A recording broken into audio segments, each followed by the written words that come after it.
আসসালামু আলাইকুম, সবাইকে স্বাগতম আমার নতুন আরেকটি ভিডিও দেখার জন্য।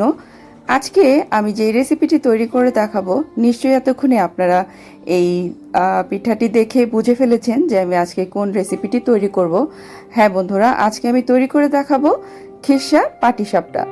কিভাবে ঘরে একদম সহজ উপায়ে আপনারা এরকম পারফেক্ট ওয়েতে এই পাটিসাপটা পিঠাটি তৈরি করতে পারবেন, সেটাই আজকে আমি তৈরি করে দেখাবো, যাতে আপনারা যারা নতুন রাঁধুনি, আমার এই রেসিপিটি আপনাদের জন্যই এবং খুবই উপকার আসবে। তো চলুন কথা না বাড়িয়ে শুরু করি।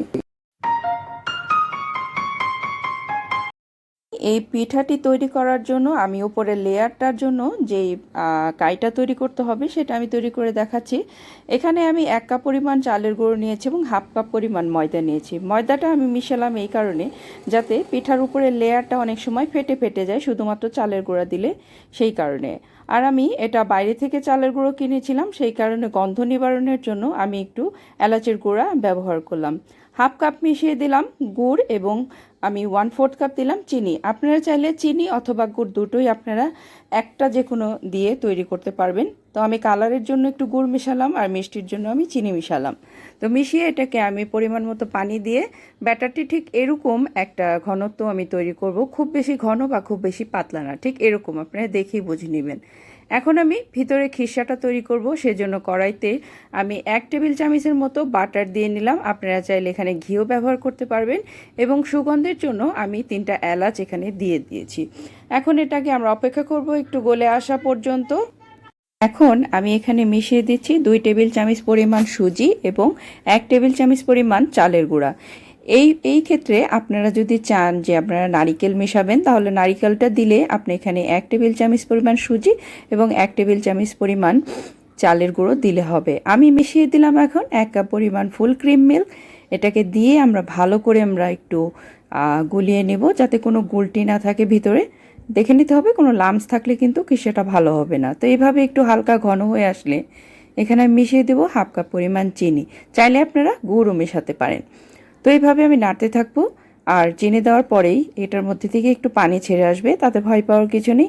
কিছুক্ষণ জাল দিলেই এটা আপনার ঘন হয়ে আসবে। এই পর্যায়ে আমি মিশিয়ে দিলাম আরও 1/2 কাপ পরিমাণ ফুল ক্রিম মিল্ক পাউডার। এটা দিয়েও আমি ভালো করে মিশিয়ে নেব, যাতে কোনো দলা না পাকিয়ে থাকে। দেখুন, কিছুক্ষণ জাল করার পরেই এই যে আমাদের খিরসাটি একদম রেডি হয়ে গেছে এবং আমরা এই পর্যায়েই চুলো থেকে নামিয়ে নেব, না হলে আরও বেশি শক্ত হয়ে যাবে।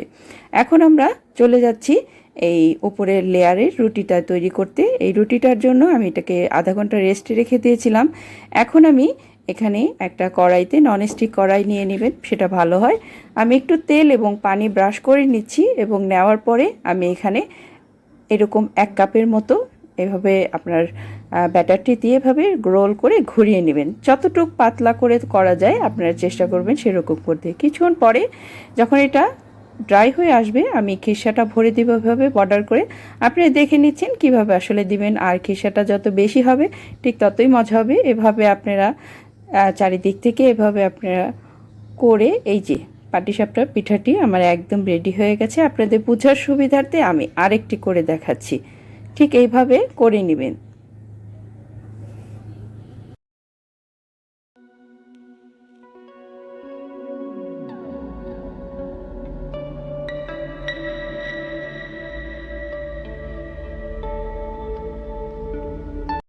দেখে নিলেন তো আমি তৈরি করে ফেললাম কত সহজে এই খিরসা পিঠাগুলো। তো আমার মতো আগেই এরকমভাবে যারা তৈরি করেছেন এই খিরসা পিঠাটি, অবশ্যই কমেন্ট করে জানাবেন এবং আপনাদের আমার রেসিপিটি কেমন লেগেছে অবশ্যই কমেন্ট করে জানাবেন। আর ভিডিওটি ভালো লাগলে অবশ্যই একটি লাইক দিবেন এবং আমার চ্যানেলটিকে সাবস্ক্রাইব করবেন। যারা এখনও আমার চ্যানেলটি সাবস্ক্রাইব করেননি তারা করে নিন, আর যারা করেছেন তাদেরকে অসংখ্য ধন্যবাদ। তো দেখা হচ্ছে আর একটি নতুন ভিডিওতে। সে পর্যন্ত সবাই ভালো থাকেন। আল্লাহ হাফেজ।